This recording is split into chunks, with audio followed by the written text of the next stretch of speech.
Today on the Out of Network podcast, we're joined by someone who wears many hats and wears them very well.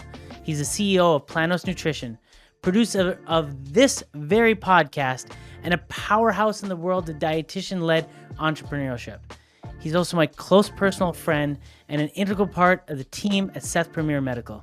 Please welcome the multi-talented dietitian and innovator, Andres Ayesta.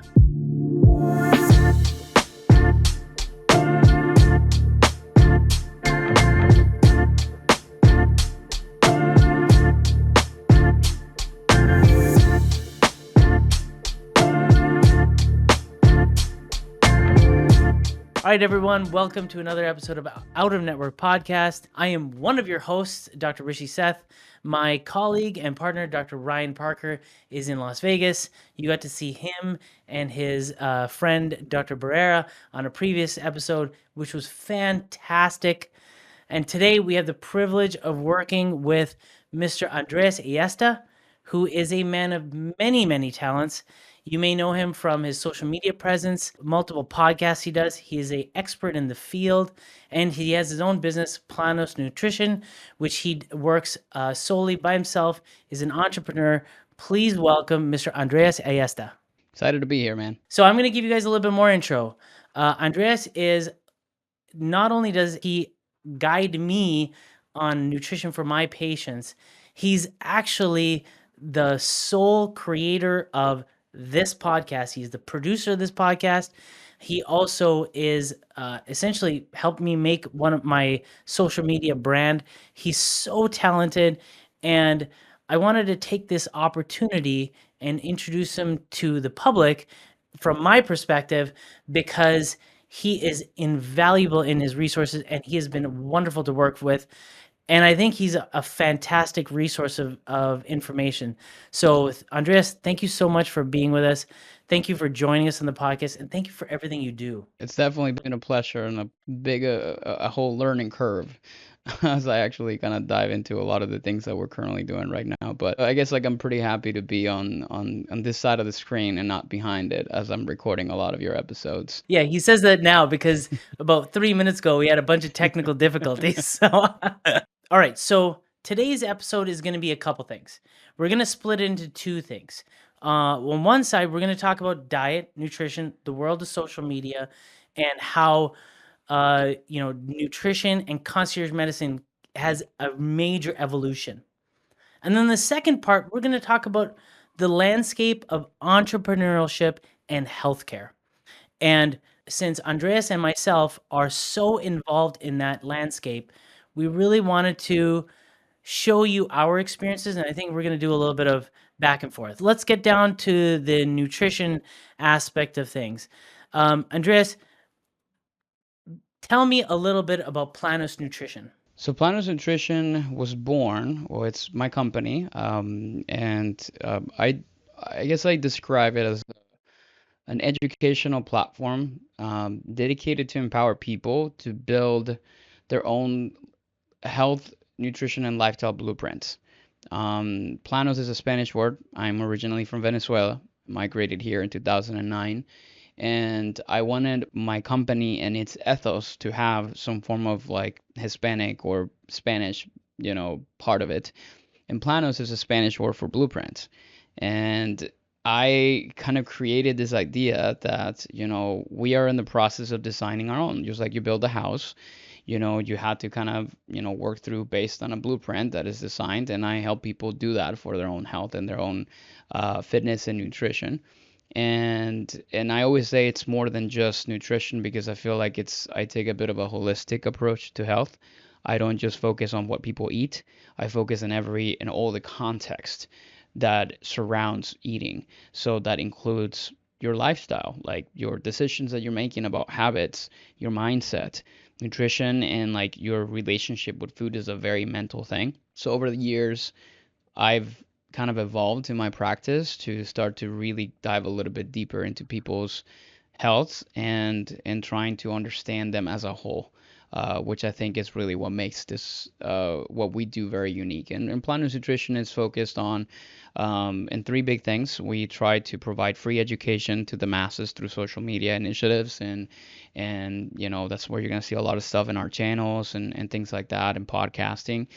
And then a second, we focus on providing one-on-one coaching support. So we work on a one-on-one basis with people to help them provide accountability, support, and guidance through education. And then the third thing is we try to partner with whether it's like brands, companies, concierge medicine practices, and things like that that can align with our vision to provide, again, these blueprints for people for better health. And yeah, it's Awesome. we've been around for a while. It started off as Viva Nutrition was the original name of the company, and it changed because of a near lawsuit that I had because of a name issue, which ended up on us rebranding the whole entire company in 2020, which was the year of the pandemic. And I think it was a bit of a blessing in disguise because I was able Yeah. to rebrand into something that really felt more unique to us. And me and my wife, we spent a lot of time trying to think of really what we wanted to be called, and that's kind of where that started. And yeah, so that Viva Nutrition was founded in 2014. We rebranded in 2020, but I consider myself a full-time entrepreneur in this venture since 2018, which is when I left my full-time job to just pursue this full-time. So when we talk about nutrition in the world of concierge medicine, I think I would like to reflect on a little bit of my experience. The patients that are coming to us are looking for something different, and they're looking for more involvement. And from a physician standpoint, it's really different because, we're taught a lot about, disease process prevention, but it's not like day-to-day nutrition is something we focus on. And, there is a fallacy out there that there's no dietary teaching in medical school. That's not true at all. It's just that a lot of it's for pathology. I'll give you an example. Critical care patients. Critical care patients have very high caloric intake or needs. And so as a physician, we have to make sure that their calories are high enough to sustain the treatment and the excessive amounts of expenditure that they have when they're being treated. The flip side is, I don't think we had a lot of education about how to treat obese patients and get them to normal side, right? They would just say diet and exercise. Now, that's really easy to say, but I think that's where you come in. So I wanted to ask you your experience on that. What's the biggest misconception doctors and patients still have about nutrition? Let me ask you a question first. When you go back to medical school, how many hours of nutritional training did you get? Okay, so truthfully, we had I had a full semester where nutrition was a portion of it. So in an hour standpoint, it was a lot. And biochemistry, for example, has a lot of nutritional or underlings to it. So we have to do quite a bit about it.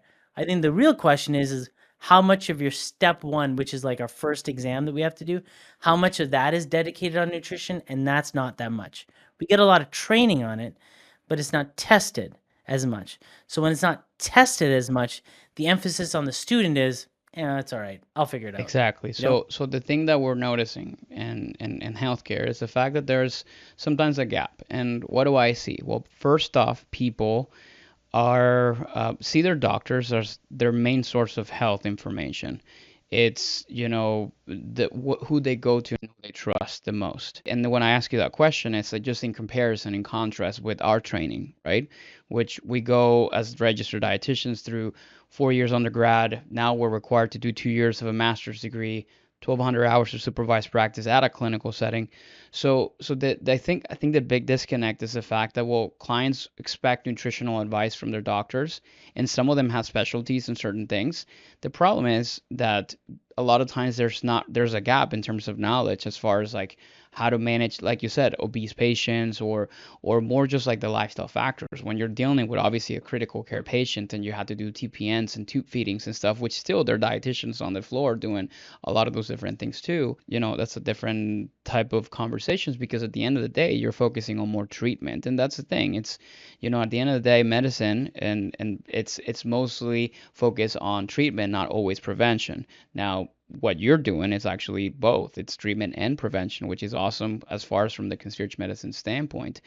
And I think that's where we're actually going to be converging in a lot of things. But what we would have loved to, or I guess like love to see more, is just more like the connection between a physician and a registered dietitian as a multidisciplinary team, where a physician said, "Oh, you got nutrition questions? Here's a dietitian who's an expert on this stuff." And then me as a nutrition coach or a dietitian saying like, "Oh, like, whoa, like you don't even know you have diabetes, or you may have high blood sugar levels because you just sent me your labs. Have you seen a doctor? Well, you need to see someone because you need to obviously have this adequately managed." So that's the thing where there's a big disconnect. Dietitians are not necessarily as connected to physicians as they need to, and there's not really proper referral systems and different things like that that are in place, which is like what you and I are, we're focusing on creating with Ryan, and I were also talking about the type of conversation that we need to have, where nutrition now kind of gets sent over to, okay, like you manage that part of people's lifestyles, because at the end of the day too, we're trained on not just like telling people what to eat. That's not ultimately a problem. It's behavioral coaching. It's trying to understand exactly what's happening and what drives decision making around some of this stuff. So that's where I think there's a big conversation that needs to be had around the connection that needs to exist between a physician and a person like me, or my credentials as a registered dietitian. Let me piggyback on that point that you're talking about. There's so much conversation in the public about healthcare, insurance, payments to the hospitals and doctors. And I am knowledgeable, although some people are not, about how payments work to like a physical therapist or an occupational therapist, for example. It's very well accepted in the world of healthcare. And when I say healthcare, I mean corporate medicine and insurance, where there's a referral process. These people accept insurance or don't accept insurance, and they go through the process. But dietitians, I think the knowledge about the process is very poor. So I wanted to ask you, if a not a concierge physician, if a traditional doctor, you go to like one of the big box, we're calling them big box hospitals, the big box doctors, right? You go to the big box doctors and you go into their room and and you say, "I'm looking to get a dietitian." What is the process that patient has to do to get their doctor to get a dietitian referral? That's where the big problem is. So let me tell you how it works. There's hospital dietitians who are, some of them, the bigger hospitals will have inpatient dietitians who are working the floors, different units. The bigger Mm. ones usually, some hospitals they only have one. Some of them don't have any. And then there's outpatient dietitians who are supposed to be the people that doctors typically refer out. But I have talked to numerous doctors that when I ask them, who do you refer your patients for nutritional kind of guidance and advice? We don't have anyone. And that conversation happens often. And let me tell you the reason why. First, there's not a proper framework or system that exists between a hospital and the connection with the dietitian. And the second part of it is, well, there's private dietitians they have private practices like me. Here's the problem. It's not as easy for us to be able to get in insurance networks, which is what patients expect. Patients expect for us to be covered by insurance, and to be able to enter into panels for insurance networks as a dietitian is a nightmare. I'm in Florida. I am only credentialed in Aetna, and I have not been able to get into any other network at all, because either they're closed panels, Not without a lack of trying. not for a lack of trying, not for a lack of trying, because you have to get on the phone with people. You had to ask them, like, call multiple times throughout the year. Is there an open panel? Is there an open panel? Uh, Trying to get into United, impossible. Like, it's also based on zip codes and areas. Oh, well, we're not accepting dietitians in our network right now.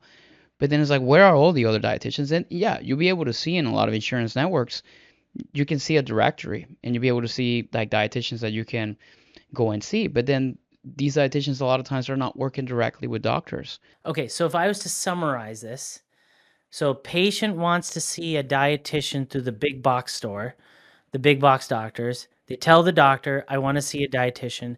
The doctor puts in a referral to a dietitian, quote unquote dietitian. 90% of the time, it goes inside their hospital system. And then they'll figure out whatever insurance, whatever.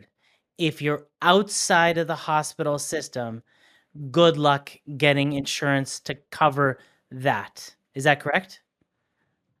And so if I was to go back and say the people in the big hospital systems, they are likely very busy. And so then they're likely booked out quite a bit, right? And so those people who are waiting a long time, they don't have options to jump into the private system or out of hospital systems because you're not covered by their insurance and they're just waiting. Did I get it right? Okay. So then let's say one person figures out Aetna. They've got Aetna. They ring you up and they say, Andreas, I'm ready to get started on things. How does that look like for you and for the patient? It's actually a lot simpler than I thought it was, and every insurance network is different. For example, Aetna, you get 10 preventive diet counseling visits without a doctor's referral and without copay, which means that you get to see me for free for 10 visits. And some people in Aetna that have Aetna, they don't even know this. You get up to 16 extra visits when you're being treated for things like obesity treatment, and in this case you may need a referral or a diagnosis code from a doctor to be able to code for that and to submit those claims. So technically you get 26 visits, which is pretty much like one visit every 2 weeks for a whole year with a dietitian, and people don't know that. And these are visits that are like covered fully. So then let's say they're covered for the patient. As a dietitian, are you getting paid appropriately for it? Or is this the insurance way where, they're like, well, you're a network and we're going to pay you pennies on the dollar? No, we don't get paid very well for it. So, and then it varies by state. There's some states that I was just talking to a colleague. I don't know, remember where exactly. What I don't know if it was Colorado or Utah or something. They basically said they get for an initial assessment for a patient, they'll get like a couple $100, or $250 or something like that, which is pretty good for a dietitian for an hour session. Here in Florida, because we go by Medicare standards, we get $97 for an initial session, which is 60 minutes, and we get $85 for follow-up visits for a full hour. So to put that in contrast, my out-of-pocket rates for 1 hour or follow-up visits are $225 for an initial session and $150 for a follow-up visits. So we're not like, it's not it's basically about 50% of like what we will be able to charge out of pocket for some people to work with us. And granted, here's the other part of this. When a patient comes to us and it's covered by insurance, insurance only covers for like the moment that we start the session until the moment that we end, right? And the problem that I'm seeing a lot of times when it comes on to nutritional management, it's like nutrition is not just as simple as like, well, taking a medication or like there's a process, there's accountability that needs to follow through. This is why I'm not a big fan sometimes of just our visits, because that's where I think there's going to be some lag happening, right? Like whenever we're not really seeing people, or like, okay, like what do we do outside of that? So we're not getting paid for that. We cannot bill for things like, building a meal plan or creating a program or different things like that.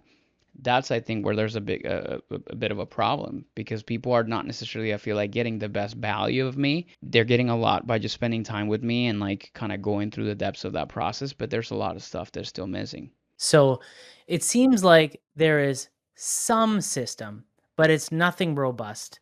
And it's not as much as there's the conversation about, oh, we need to get to the bottom of healthcare and diet and this and that, the payers to be are still on the sidelines, and it's still up to the patient to find the resources and to pay it out of pocket. Yes, Is that exactly. right? Hmm. This is the problem with, and if I can go off on a little bit of a tirade, this is the problem with our system. Is I don't have necessarily a problem with hospital systems, insurance.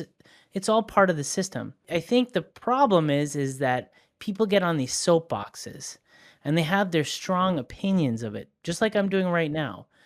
But like nothing comes of it, right?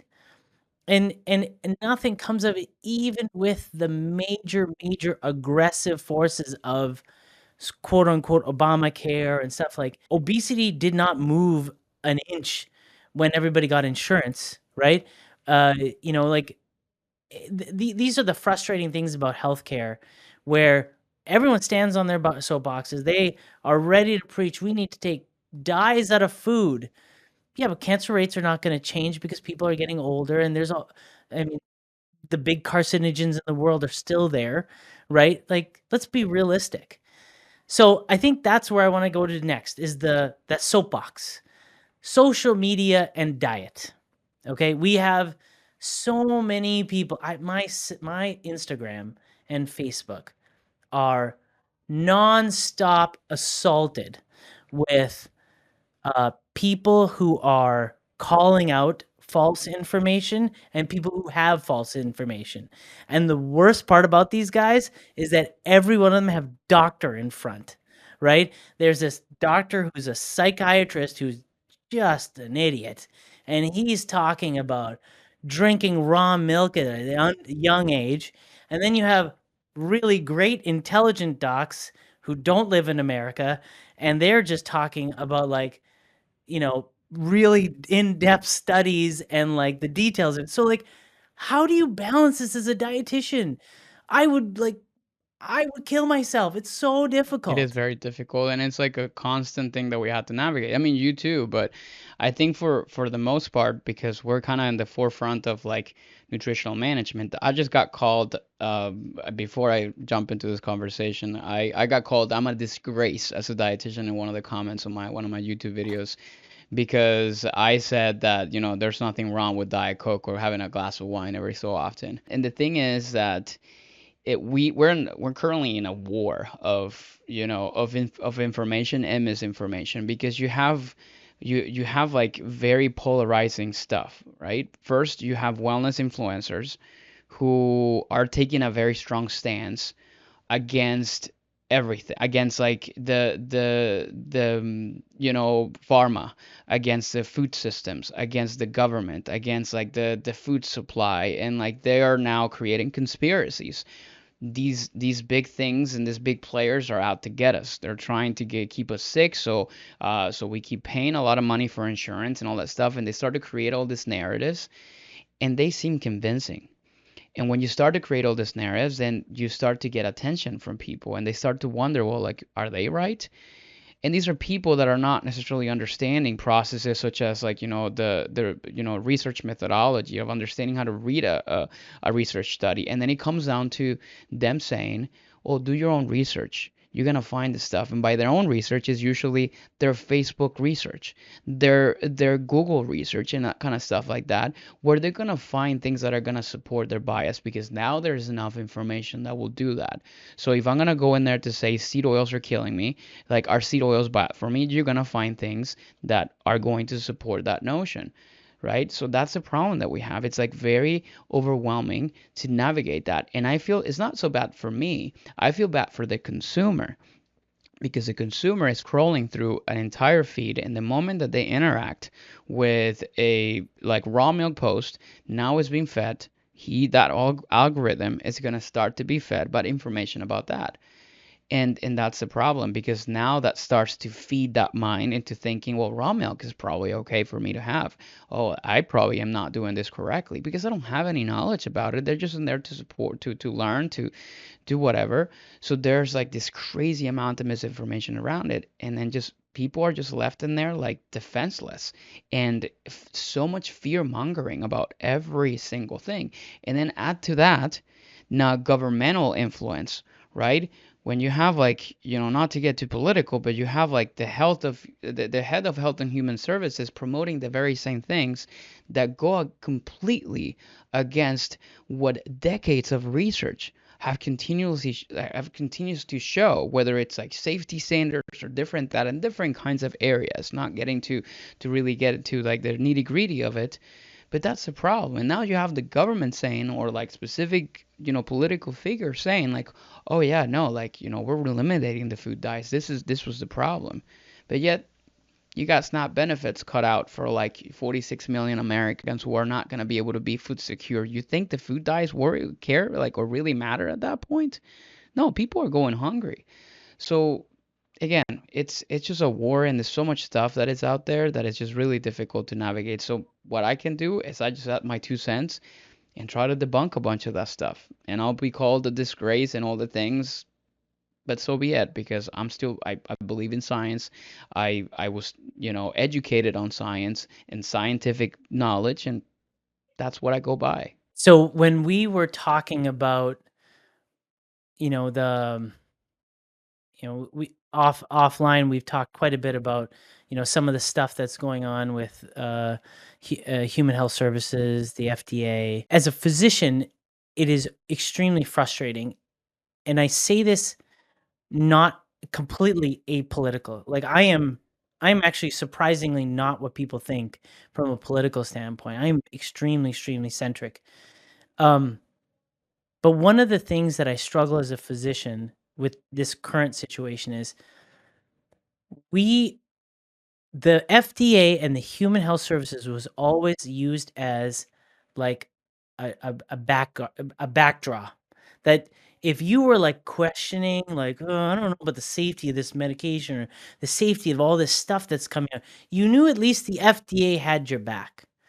Now, I do feel, and Human Health Services, I do feel that it isn't just this past administration. I think many administrations have caused an erosion of that trust. I think it's definitely come to a peak in this situation. And I'm hoping that in the future, we have a little bit more nuance understanding to it. I hope we have more academic leadership as opposed to political leadership running these enterprises. I know everyone talks about how great European countries are, but there's some things that are to be said when, like, certain countries have like really, really intelligent guys running these things. Like, it's something we should consider going back to if that's the case. But anyways, I'm Well, off it my requires soapbox. it No more. requires systemic change, and again, like it's a machine that has so many different like gears that need to kind of play in hand. So it's, but ultimately, at the end of the day, the only thing we can advocate for and do is for the people that we're treating. We're kind of like the boots on the ground, right? Like we're the ones sitting in front of the patient or in front of the client and telling them like, hey, like, I understand you have fears about like this food product or this medication or Tylenol to get too stuff into it. But, you know, but let me tell you exactly what the research says. Let me educate you on this. And at least we're able to do that for one person or for 10 people or for 20 clients, patients or whatever. And that probably is making a bit of a difference. And then whenever we all do that and then we continue, this is why I'm I advocate so much of healthcare practitioners, doctors, and everybody to build their brands so they can be also a voice to multitude of people. Because when you think about it, if you create a reel sharing information about something, and and some people say like, oh, like this guy gets like millions of views and my video only got 300 views. Have you seen what 300 people look like in a room? That's a ton of people, right? So some people are listening to what you're saying. I didn't even think of that. That's what I sometimes like when I'm thinking that my videos are doing so bad. I always try to kind of picture how many people is that in a room. And I'm thinking, okay, that's a good amount of people, right? So yeah, it may not be like the reach a lot of times we're expecting to get, but then the stuff that we share still matters. And I think that's what we can do to fix, quote unquote, the system. When we talk about, the evidence-based science into your world, into the dietitian world, and to sometimes counteract the poor evidence that is being presented on social media. Where do you see this heading in the next, I don't know, 2 to 3 years? What does it look? What does the landscape look like? It's hard to tell, but you know what? I was just having a conversation like with somebody, which I said that we're gonna be the subject of research in like 20 years from now, which is obviously something kind of scary because I wonder with all the stuff happening around vaccines, about, again, like the food stuff, people doing all kinds of crazy diets, like the one I did, and that so many things that are kind of happening out there. I'm worried that people are not going to know exactly what the actual long-term like effects of these like aggressive changes that people are making to their diets are going to do. We're only gonna know 20 to 30 years down the line. Whenever, like, for example, cancer rates or heart disease rates are like skyrocketed, like from 2020 to 2040, right? And that's the problem. We don't know that now, right? Now, I don't want to take that risk. So that's the part of it that I say, well, we're going to continue to trust in whatever the research is out there right now to show like, well, then you shouldn't do this, and I'm gonna continue to go by that. No, but like and all the this wellness grifters are gonna continue to say, no, you got to do it the opposite way. Well, I don't want to wait and find out what happens. So I think, um, I do think there's positives into this. I think there's just a lot more voices that are growing on the landscape of social media, that are going in bigger podcasts, they're going in bigger conversations, and they're not advocating for science, for doing the right things. And I think that's eventually going to play away from the government standpoint. You're now seeing a lot of backlash on like a lot of the decisions and a lot of the things that are being said and a lot of the things that are being shared. So I think at some point it's probably going to blow up a little bit, and eventually things are going to go back to be on the course of what they're supposed to be, which is, evidence based, using science to advance nutritional, efficacy and like, treatments of people, and like, reducing obesity. We have GLP-1 stuff that is happening that I'm now a huge advocate on how it's affecting obesity rates, which I think I read some report the other day that obesity rates in America, this is the first time that we're seeing like a slight decrease. So that's encouraging, and I think but I'll tell you, it's not because people are eliminating the food dyes or the stuff like that. It's because there's actual, like, evidence-based research being presented on the efficacy of whatever it is. Like, people more aware of like the importance of fitness, they're more aware of the importance of exercise, good nutrition, and GLP-1, therapies, and all those different things in combination, I think are making an impact. So I think we're in the midst of all this darkness that a lot of times I see when it comes down to social media and like all the polarization on things, which it only takes you to go and read a comment section of like a polarizing post to see what's happening. I think in the midst of all that, I think there's gonna be some positives that'll come out of that in like, again, 4 to 5 years. Your talk about GLP-1 medications, it's really hot in the conversation of social media. Right now, it's either the cure of all ills or the worst thing in the world. Um, from a physician standpoint, and from a person who prescribes it and runs a GLP-1 weight loss management, I obviously think very highly of the GLP-1 medications. Um, it's study First of all, it's been out for 2 or 3 decades. It's been around forever. Um, it's been long-standing, tested and true. Side effects are very limited. And people lose a lot of weight, and because they lose a lot of weight, they live longer. That's the science behind it, right?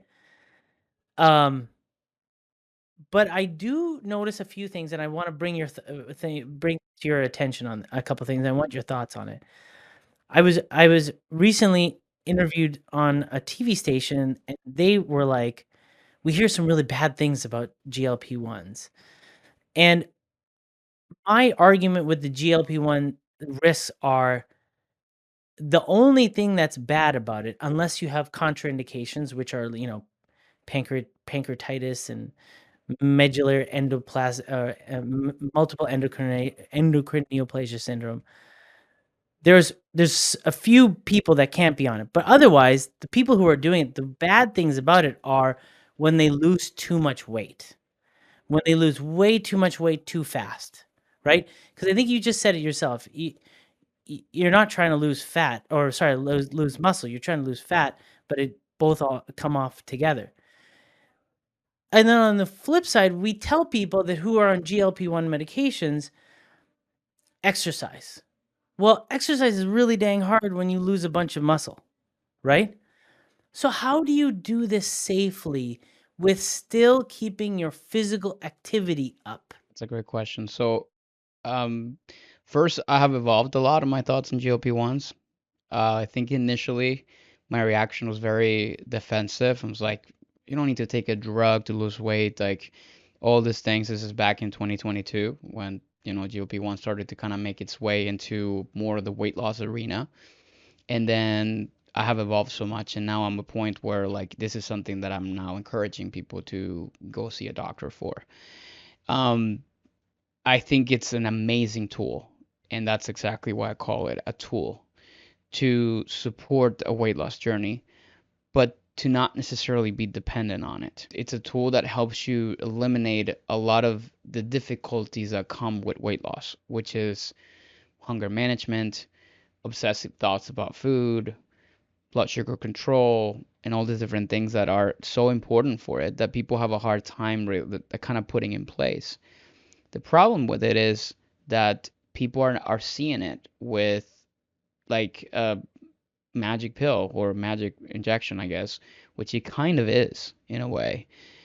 The problem is like it's only as good as you take it. And if you're not building good habits or have good nutritional guidance around it, that's when it can backfire. And when you look at some of the studies, which you've seen, weight is always like the amount of weight regain for people that stop the medication, it's pretty significant. I think I saw the other day a commercial from Setbound that said like literally in their advertising says, discontinuing the drug will lead to weight regain. And it doesn't have to be that way. The problem is that, people are just simply shooting up and then they're not doing anything else, right? And with my clients and my patients, I say, and I work with some of yours and all, and the key thing to do is to educate yourself to use this as a booster to changing your lifestyle, not just like letting the medication do the job, which is like you're gonna stop eating because ultimately that's going to lead to things like muscle loss. And then they tell you to exercise because you're feeling good, but then that's obviously kind of leading to more problems. So, what do we need to do? Well, we need to focus on understanding how the drugs work and what they do to your brain and what they can do if you're not really careful in terms of managing adequate intake. I so happen to have a client who's starting, on one, doesn't live here in the state, but started on one, and he just told me about it. He's like, hey, I think I'm gonna start on this thing. It's like, okay, well, like you seen a doctor about it? He's like, yeah, okay. So, well, I'm glad that you're telling me about this because then at least I can kind of walk you through what you can expect and how to manage your situation with this in mind. So I said, okay, let's first make sure that we're getting enough protein, right? So we're going to start to track your protein to ensure that we're getting at least a bare minimum, that a way that we can maintain that. We need to add some resistance training because that's going to stimulate your muscle to stay there. That way, the weight that you're losing, it's going to be good weight, and at the same time, you're going to maintain, uh, I guess, like you're going to stay metabolically healthy. So that's the best way to do it. And then obviously teaching all the habits that need to kind of go in place. Adequate hydration, like how to build an ideal meal, because ultimately these drugs are not just really doing anything more so than getting you to eat less, right? So well, there's a lot more stuff happening in the background at the brain level, but that's ultimately what it's at the base level. It's getting you to just eat less food. But if you understand how to start to build an adequate nutrition plan around it, then you can get off of this medication, which I think is what a lot of people want. They don't want to be, shooting at this medication for the rest of their lives. I haven't asked one person who said, "Oh yeah, I want to be this. I want to be like doing this injection once a week for until I'm 70." No, they want to be off of it.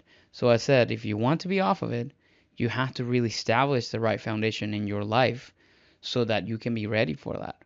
And I think that's what's required. And the problem is that it's again a wild west, as we were talking about the other day on the GLP-1 drugs, and they're being prescribed left and right. Sometimes even without a prescription, people are just like literally paying somebody to get it, and then there's nothing else in between that.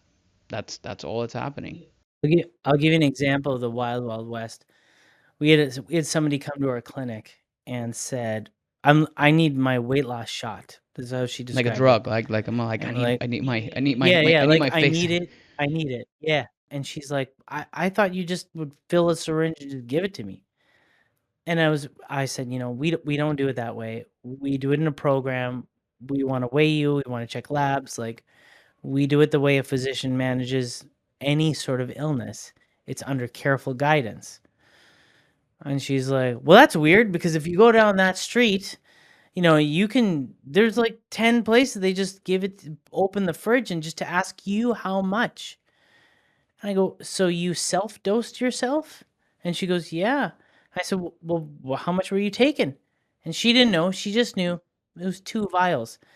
To understand the perspective on that, you don't know the dosing of it. You don't know the concentration of it. You don't even know what you're getting. You could be getting sugar water for all you know, right? And these medications, yes, they have side effects. Yes, they have issues with it, but they're also dang expensive, right? These wild, wild west places are charging people $150 a shot. Imagine a week. So now you're talking about having this on for potentially the rest of their life at 125. Forget taxes. That's a tax. That's a tax on their life, right? So I mean, you know how we work, and we believe in like really, really making sure it's very affordable and stuff like that. But whenever you talk about business in the United States, it's really hard to do that. I think the evolution of our conversation I wanted to get to was the business part. You have been an entrepreneur in the dietitian space for almost a decade, right? Would you say 2015? Yep. Yeah. So tell me, what have you learned about entrepreneurship in the healthcare space in America over that decade? Wow. Sorry, Okay. Well, that sounds that's like such a ridiculous question. no, But but like, if you were to give me 5 points on starting a business in the healthcare sphere in the United States of America, 5 points, okay. whatever you can Okay. get, You make it hard on me, but I think I can pull it off. Um, or three. so yeah, well, it's been a wild ride, to be honest, and lots of successes and failures. And I think I'll start with one, which is entrepreneurship is not for the faint of heart, right? You gotta understand that you have to embrace uncertainty, and you have to be willing to fail a lot. I think that's one of the biggest lessons that I have learned. Second lesson I think it's important to share is the fact that growth of a company or a venture is not linear. And that's a big mistake I've made in 2020 because as a newly entrepreneur, which by the way, I didn't go to school for this stuff. This is all self-taught or I invested hundreds, I'm not joking, 100 plus $1,000 in mentorship and business coaching and things like that to learn this stuff. One important lesson I had was in 2020 when the pandemic hit, I was already online. I was working online with people since 2018. So when the pandemic happened and everyone went online, I already was established. So the pandemic year was the best year of our business, the best for 2 years in a row. And I remember like, well, my ego grew with my business as well. So there was a linear increase in revenue and all these amazing things. And I'm like, man, like, and I don't think I was prepared for that because my head grew along with the business, but I didn't really understand that, business can grow, but it also can decline, can shrink, and to hire a bunch of people and did all these different things like that, and obviously got to a point where like things were not great, and then it went from like having a team of 6 to having a team of 2, right? Or just sort of like a solopreneur, because I learned important lessons through the process that it's like, you had to make smart decisions that, and sometimes they're not the greatest, but they're going to help you really understand that, again, growth is not linear when it comes down to entrepreneurship. That's something else that I think was very, very important.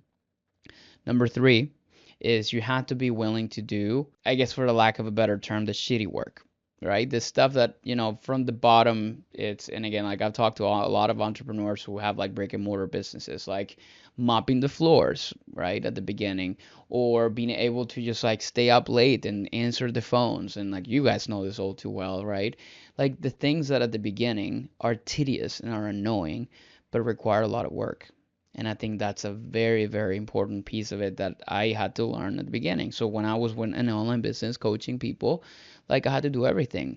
I had to do like all the financial stuff. I had to do all the marketing. I still do all the marketing. I had to do all the sessions, the coaching, everything else in between. So I had to wear a ton of different hats. And the reason why I'm producing your podcast is because I did so much of this stuff for 10 years that I learned so much on it, right? I learned marketing. I learned like, business management. I learned financial management. Like so many different things, which I think it's been so enriching for me.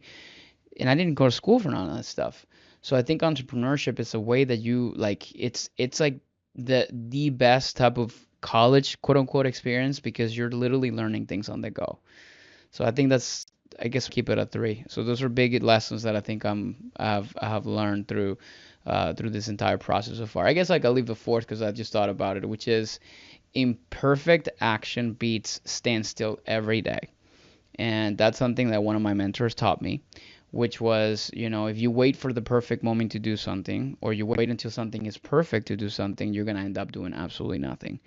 So for me, I've learned, because I'm a type A personality, Virgo at my at heart, like I'm very analytical and I want to make sure everything is like super lined up. And I still struggle with that. I learned that I just need to just do it and see and wait until the net appears and then see what lands, because ultimately I'm going to learn a lot more from the failures of those things that I'm taking rather than just simply waiting around. If people understand those 4 things, like things are probably going to go well with whatever business you're venturing yourself into. A couple days ago, I was watching a podcast, and there was like it was a podcast by I don't know what it's called. I can't remember the name of it. There's like one of these like venture capital investors. His name is Chamath. I can't pronounce his last name, but he does. He has a. I think he's like an owner of a hedge fund, and he had Mark Cuban and Tucker Carlson on this podcast. It was a really interesting podcast, and it was really talking about like healthcare space and stuff like that. And Mark Cuban has like a disruptive force in healthcare space with his drugstosomething.com. It's like Discounted it's drugs. an effort to lower drug cost. Yeah. Just to lower the cost of drugs. And he brought out something, he stated something really great, which is medicine is not made to be entrepreneurial in today's market. You are competing against established systems, hospital systems, hospital systems, insurance systems, pharmaceutical companies. These are entrenched companies. They're not allowing competition, right? So it is extremely hard to make your space in this field. Reflecting on that, I think the thing I have learned is to get your name out there, like you do, like we do. It is extremely underappreciated. I would argue the most difficult thing of our venture, entrepreneurship, is how much money and time and focus I am beholden to two companies, Google and Meta, right? Like they literally own the space. They own everything. I cannot move with I mean I could put a billboard out, but that's not moving the needle. What is moving the needle is the thousands and thousands of dollars a month we have to pay to Google. You know what I mean? And I think that that's the thing I would say I learned is not to underestimate the value of marketing, which is why your experience, we lean so much on your experience. Um, and this is, I think this is where we kind of circle back to the beginning, which is how valuable you have been to myself, to Nira, to our growth, to our understanding of how things are going. Yes, you're a fantastic dietitian. That goes without saying, you know. But what you have been really amazing for, and which Nira and I are indebted to you, is how much you have taught us the importance of keeping it on track, keeping your marketing on track, being consistent with your message. You know, the other day when I had the opportunity to be on television with a newscast, apparently what caught the eyes of the producer was how honest I was about, you know, some of the trends I see in medicine. And I was not trying to be like a social media guy. I was just being honest from a medical standpoint. I'll be honest with you. There have been many times I would love to go out and be like, try something crazy and get 1 million people to follow me. It would be so exciting and it would make my business explode. But what I've learned from you is to stay honest and to stay steady, right? And I know that sounds simple, but like it's so easy to see some of my colleagues wander off into the space of the unknown, the space of the wellness guys, the the guys who were talking about seed oils and stuff, and you're like, dude, like you haven't read the science, have you? Like your education is based on the Facebook post that you've been watching, Yeah, and right? it's Yeah. So thank you so much for that and your guidance. And I had the benefit of your 10 years of experience and those like bumpy roads you went through. And I guess I got to you ride get a the little good bit parts. smoother trail because yeah. I love it. Andreas, thank you so much for taking the time to visit with us at Outer Network Podcast, the show that you produce. Um, do me a favor for the people who are listening to us, who are interested in learning more. How can they find you, and how can they find more information about the stuff that you're talking about? Well, first off, thank you, Rishi, for having me. I appreciate the opportunity. And yeah, there's three ways. You can visit our social media channels for a lot of free content. My Instagram is my first and last name, Andres Ayesta. And then you can also check out our YouTube channel where we put a lot of our long form content and TikTok as well. And you can visit our website if you want to work with us one on one. Planosnutrition.com is the place to go. And the third place is we're very soon launching an amazing membership, which is going to be free for the first 200 members to join. And it's going to have a lot of content and a lot of really great feedback, and accountability and support on there. So it's called Wellness Plus, and it's coming soon. So we're going to link all those things into the show notes. And I'm saying this as a producer because I want to make sure I kind of plug myself in there. But that's the best way you can Fair find me. enough. Fair enough. And I'm going to add to that. Patients who are in the Seth Premier Medical Weight Loss Program get to experience this Wellness Plus. So there you go. Shameless plug from both of us. All right. Don't you worry. Andreas, again, thank you so much. People, his information, his channels are awesome. I engage pretty frequently. I love the stuff that he puts out. He's very knowledgeable. He's taught me a lot. Love all for you and your family. Andreas, peace. Thanks, man. Thank you.